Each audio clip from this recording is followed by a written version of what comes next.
I think you'll find a variety within the comedic community. You'll find your heroes, from the full spectrum of heroes to vultures. Have you ever wanted to be a stand-up comedian? Well, here's some advice from some of the finest comics around. If this is your first time here, my name is Lydia Nicole, and this is Acting Smarter Now. Anybody that wants to get into comedy should study it first. And how would they do that? How? Go to comedy clubs. You're lucky. When I first got into it, we didn't have as much YouTube. We didn't have any YouTube stuff, actually. So we had to go to comedy clubs. So you can study YouTube, physically go to comedy clubs and talk to comedians, not young comics like yourself. Try to talk to older comics and let them know, I'm trying to get into comedy. Any advice you can give me? Some will. I'll give advice to any young comic that comes up. Some will not. They'll tell you, don't get in the business. We got enough comics. We don't need you. There's like a tester when you're a young comic, how much abuse you can take from older comics. And if you can take a lot of abuse from older comics, you can be a comic. Because there's no amount of abuse you're going to get from an older comic that an audience is not going to give you. So you have to make sure that your skin is thick. Record all your shows as a young comic or somebody just starting in comedy. Record it all and be very honest with yourself. When you hear a laugh, that is a good joke. You got to laugh. You didn't hear a laugh, well, try that same joke 2 more audiences, because maybe they didn't get it, maybe the timing was wrong, maybe that joke belongs somewhere else in your set.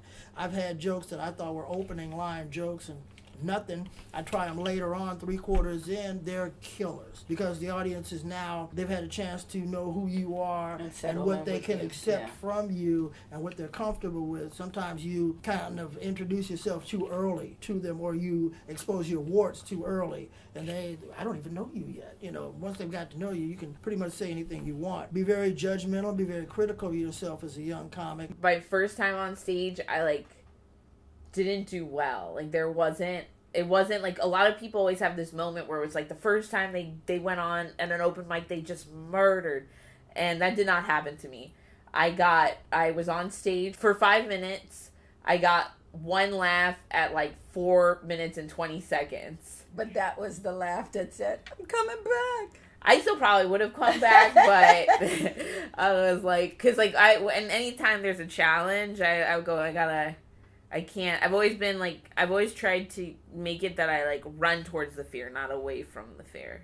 Because once you run away from fear, then fear controls you. You know what's different about stand-up than theater or film and television, which the foundation of those are theater as well, is that you get instant feedback from the audience on your thoughts, your reaction, on what you're doing. If a singer sings a song, the audience may not like that song, they think, oh well. But in stand-up, you live or die by that sword. If they don't like you. That's how it feels. So it's such a teetering thing. But when you're on, I don't think there's a better feeling when you're on that flying carpet of humor, taking the audience on a ride, making the audience bend, is what they say, is when they're laughing so hard that they're bowling over. That is a joy. And so my goal at this point is to follow my comedy brethren that are beast modes, and to be able to just grab the audience by the neck and not let go. Do not be afraid to ad-lib. This is a rule of thumb, and I hope you follow this. Get a solid 5 or 10 minute act that you can take anywhere. Solid. And from that, build another 5, build another 5, build another 5. Before you know it, you got 30 or 45 minutes. But once you get that solid act, be able, and don't be afraid to jump off track and say something else that has nothing to do with that. Like if somebody comes in the back of the room and they're wearing a funny suit, don't be afraid to say it. Don't be afraid to live in the moment. To call the elephant out in the room. Right. Because other people are tripping it if the sound goes off in the microphone. Don't be afraid to put the microphone down and say something like, where'd you get this Radio Shack, crap, or whatever you want to say. Don't be afraid to do it, because You're exercising that ad-lib thing, and it goes back to what I said earlier. Nobody knows your act. They don't know if that was part of your act or not. Yeah. If you didn't get to say what you wanted to say in that moment, but you came up with something funny after, write it down, because there will be a next time. There was always for going to be you a next to time. use, It always for you repeats. to use that opportunity. You have to keep your material fresh. A lot of comedians have their act, and they just keep doing their act, or derivatives of their act. You have to grow. I actually worked at the Laugh Factory. That was really my stand-up 101. And that's the place that made me want to do stand-up, was working there and being around it. When I initially got there, I wasn't thinking, oh, I want to be a stand-up. I was just working behind the scenes with Jamie in his office. Jamie Masada. The owner. Body. Yes. You know, Jamie. And so I was like working behind the scenes and everything. Mind you, you know, I was already writing and, you know, doing my own things creatively.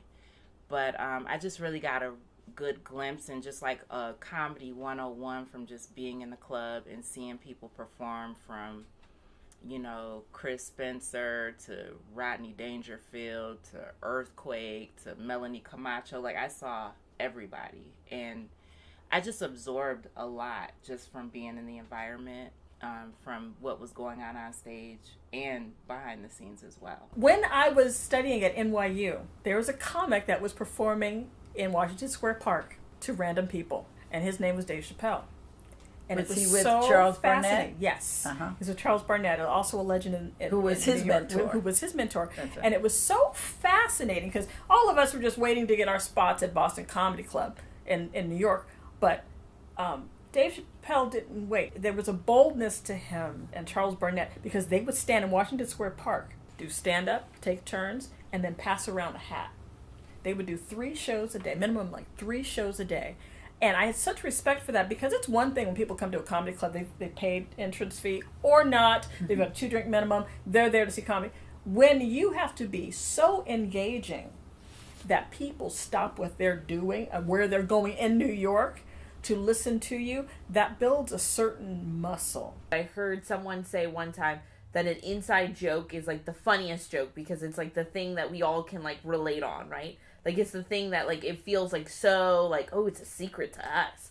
So, but what happens sometimes is sometimes people will do so many inside jokes for the region that they're in, Or the room. or the Sometimes room it's not they're even in. the reason, Exactly, it's just the room. And then when they go to other markets, they realize, Or other rooms. or other rooms, they exactly, because you can also experience different rooms in here. Like, yeah, you can go do a young show and then do a show that has older people, and still have 2 different, like, they'll not know what you're talking about if you're like, oh, TikTok. Like, you get what I'm saying? You get to test your material. You get to see test your how material. they stand up. And see how it works, and like you see like, oh, okay, this joke actually needs some work. Like, it doesn't, there's something about this that's even if it's not like a reference, there's something about this joke that like other markets aren't getting. I was taking the temperature of the room. Do they like me? Are they going to laugh? What, you know, so I was showing up as the thermometer and not the thermostat. Yeah. And I had a magnificent mentor, Jackson Purdue, who is a wonderful road comic. He is a wonderful writer. And somehow he just took me under his wings. And the first thing he said to me was, turn down your laugh meter when you go on stage and be of service. And that freed me because it was like, no, you're here to be of service. Somebody in the audience needs the medicine that you are bringing through your comedy. Yeah. So from that point, I started going, okay, I just have to take 3 things on stage with me. You know, maybe one day it was like, I want to do this old material like it's brand new. So that's the first thing. Just do it like it's the first time you said it. The next thing is, I want to have fun. This is my party.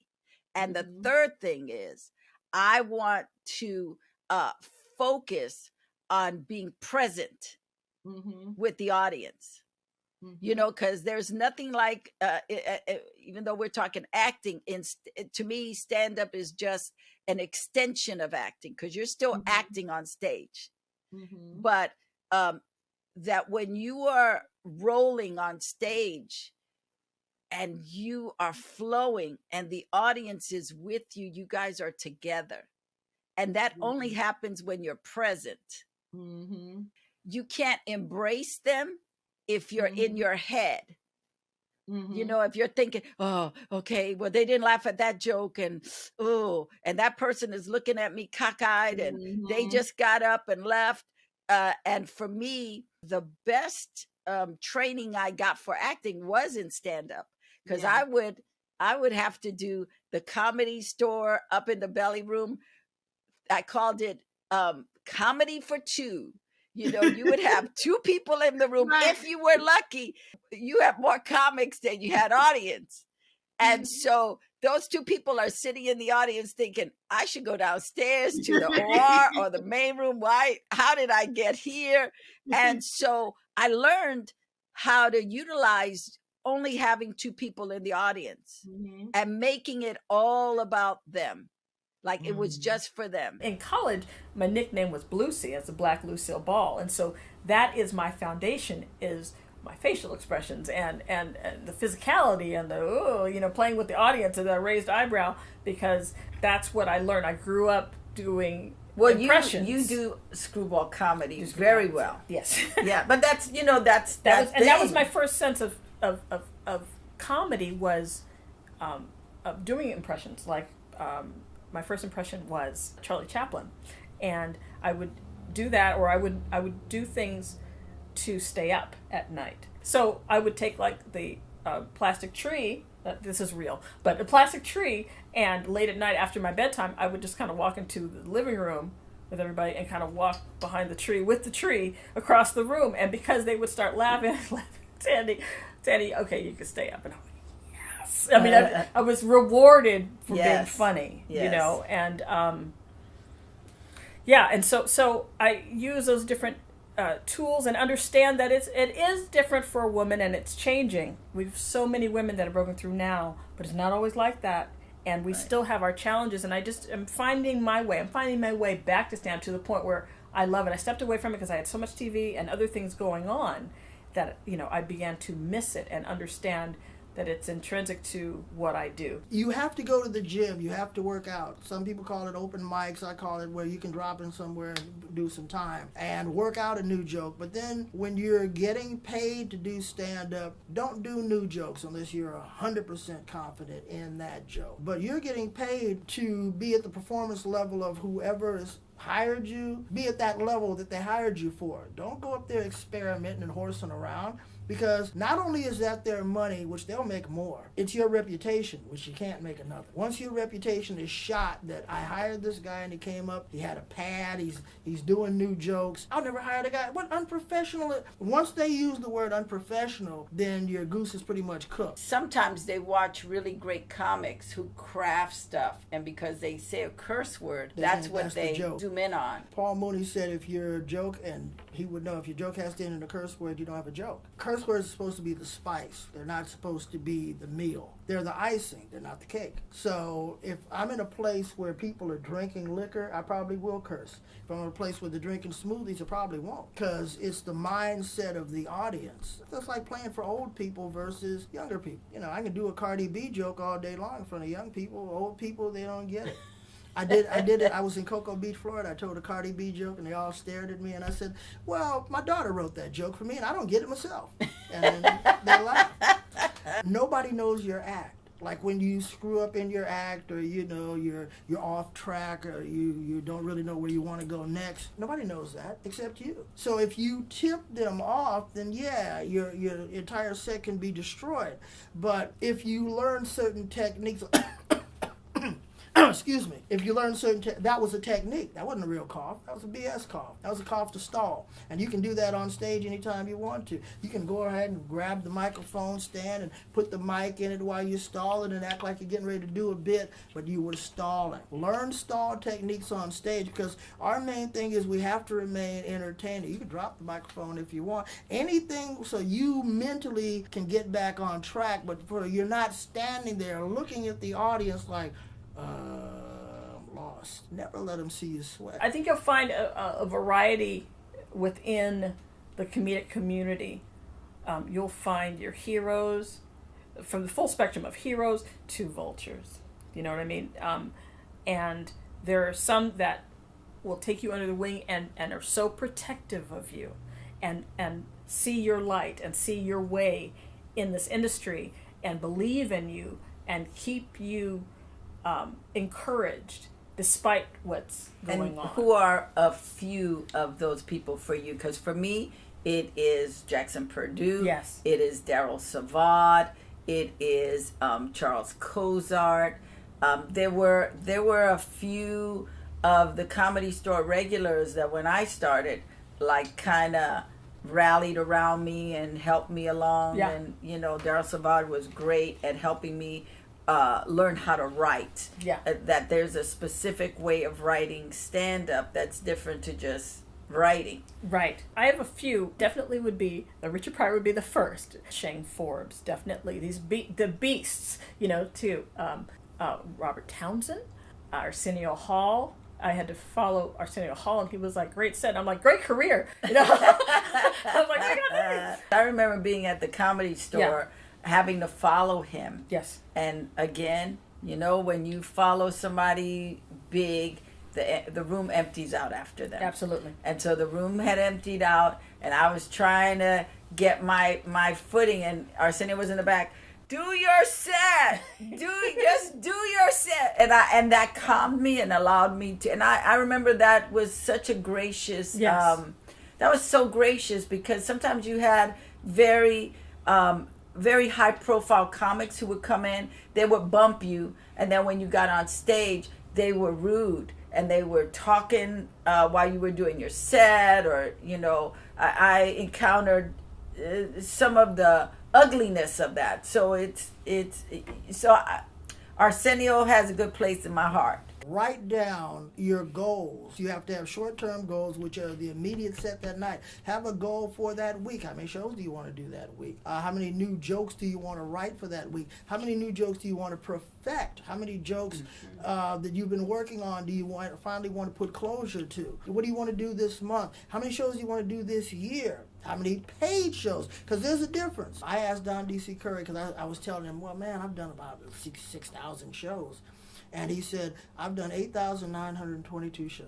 He knew the exact number. And I said, how do you know that? He said, well, I started keeping track when I first started, but part of that 2,952 are shows that I did as podcasts, but I did monologues on each one, and the other 6,950. So he knew the breakdown. And he said, after tonight, it will be, because we were at one of his podcasts, and he said, after tonight, it'll be blah, blah, blah, blah, blah. As a young comic, this is your sport. If you can keep stats of basketball players and you know how fast a track person can run and all that, keep your own stats. Yes. I've had comics that have said to me, it's like, well, man, I like comedy, man, but I don't like the game. I said, but you're a sports fanatic. How can you not like your own game? What I love about stand-up, just like acting, is that I always say the bus comes by every day with a whole group of comics and actors. Yeah. But they don't stay. You know what I mean? It's like they true. get off, they kind of peek in, they want their moment, and then they go, you mean I gotta wait? Yeah. And then I gotta wait, Yeah. and then I gotta wait, and then they leave. Yeah. And it's like New Year's resolutions. Mhm. Everybody wants to do stand-up at the beginning of the Oh, year. I hate And that then time of year too. Ugh. By February 14th, they've gone home on They're the gone. bus. They're gone. Yeah, so Yeah. you just have to know how to ride that wave. Keep a piece of paper and a pen, or at very least your cell phone to record. And the reason I say paper and pen is because cell phone can run out of the battery, you can be out of the signal area, any weird thing can happen with electronics or technology. You got a pencil or a pen and a piece of paper, you'll be able to write down whatever you want to, Yeah. and it's there. And I'm a believer to do index cards. Okay. Put your jokes on index cards. That's a good policy. Because then you can shift around if you're Build your set like yes, that. Yes, That's a because good then if you go in the smoothie room and then your next set is in the bar, Right. and you need, you can't do the same jokes, you Those can cards. swap them out. And I learned that from opening for Patrice Rushen. Nice. Okay. Because during the week, the audience stayed for both shows. And I only had one set. Okay. And then I had to do the set again for the same audience. people. Yeah. And so I started learning, wait a minute. And so during the week, when it was the same audience and they were not leaving, like the weekend audience, I started learning, wait a minute, okay, what material do I want to do? How can I switch it up? They already heard this, but if I do it in a different way, it's going to fool them a little bit. No, I mean, it's the same. It can't be by rote. It can't be like a robot. Right. Yeah. And that really does help. And there's something about the cards. What I love is Joan Rivers used to catalog her jokes in cards. I didn't know that either until later. I saw her documentary, and she had like wall to wall card files. And she would pull it, and this was this joke, and this what. I was like, I am so impressed. Yeah, Carlin does that too. Seinfeld does that. There are comics who write down everything. They can tell you the set they did in 1999, March 12th, and all of that. And they are shocked by comics who do not obsessively write like that. I'm kind of in the middle. I write down a whole lot of jokes, and I've got bags and boxes of jokes that I haven't got to. And I've been trying to get to them and all that, but then you get so consumed with the set that you're doing. Comedy is the only art form with no school. It's still Wild Wild West. There's no rule or anything. Just like music, I was playing funk. All of a sudden, here came disco. I was obsolete. All of a sudden, here came hip-hop. Disco's obsolete. So every art form is supposed to keep moving. If not, there's a real problem. And I know a lot of comics, for fear of internet comedians, are running out and getting day jobs. Well, that's not really the answer. Because you can't have an art form that survives if the people in the art form have day jobs. What would you say to a young woman out there who wants to pursue stand-up? You do it. If the mic is calling you, you do it. And it's set up now where you can get up more often in a lot of different places. It's available now in places we didn't have those options. If we weren't booked at one of the main rooms, you weren't getting up unless it was some random show that hardly ever happened. With now the inundation of comedy, a lot of venues have that as a thing. Get on the open mic, speak your truth, do your comedy. If it calls to you, you must do it. You know what George Wallace said to me once? It was so funny. I had to follow him at the Improv, and of course he killed and did like 30 minutes, right? And I had to follow him, and then I did all right. I actually did better than I thought I would after the devastation that he did. So, I talked to him at the bar, and he was like, okay. He was like, okay. He was like, so how often are you getting up? And I said, I get up as much as I can, Mr. Wallace. He said, get up as most as you can. So my advice... So I'm going to give you the advice that George Wallace gave me. He said, get up as most as you can. Amen. That's the key right there. It's the timing, it's the consistency, and just not letting up. Malcolm Gladwell, what's the book where he talks about the 10,000 hours? That's a real thing. Yes. You might not reach the exact number of 10,000 hours. Right, but it's doing it regularly till it feels like it's second nature to you. Yeah, it's a muscle. Yes. Wasn't that amazing? I want to go and get on the stage right now and try my stand-up. How about you? Let me know in the comments what you thought. And while you're there, buy me a latte or hot chocolate. I'll take either, but don't go anywhere because we've got more tips on stand-up with our guest, Rudy Moreno.